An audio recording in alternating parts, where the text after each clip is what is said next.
क्या आप जानते हैं कि आपकी किचन में मौजूद ये चंद चीजें दवाइयों से भी ज्यादा ताकत रखती हैं?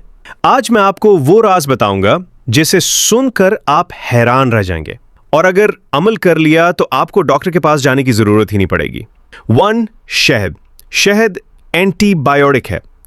जख्म भरने से लेकर खांसी रोकने तक शिफा देता है। बच्चों के लिए ताकत, औरतों के लिए खूबसूरती और मर्दों के लिए कुव्वते बा। 2. लहसुन। एक टुकड़ा लहसुन रोज खाएं। ब्लड प्रेशर कंट्रोल, दिल की बीमारी से हिफाजत और मर्दों के लिए टाइमिंग का खजाना। 3. दूध और खजूर। अगर रोजाना एक गिलास दूध में 2 खजूर डालकर पी लें तो बच्चों की हड्डियां मजबूत, औरतों की रंगत निखर जाए और बूढ़ों की कमर दर्द खत्म हो। 4. दही। दही मादा ठंडा करता है। जबान के छाले, मादे की तेजाबियत और गर्मी सब खत्म। 5. कलौंजी। हुजूर सल्लल्लाहु अलैहि वसल्लम का फरमान है कि कलौंजी मौत के अलावा हर मर्ज की शिफा है। इसे खाली पेट या शहद के साथ लें, जिस्म के अंदर नई जान आ जाएगी।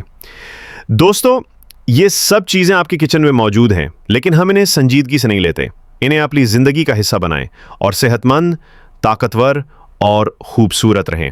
अगर वीडियो अच्छी लगी तो सबके साथ शेयर करें ताकि सब सेहतमंद जिंदगी गुजार सकें।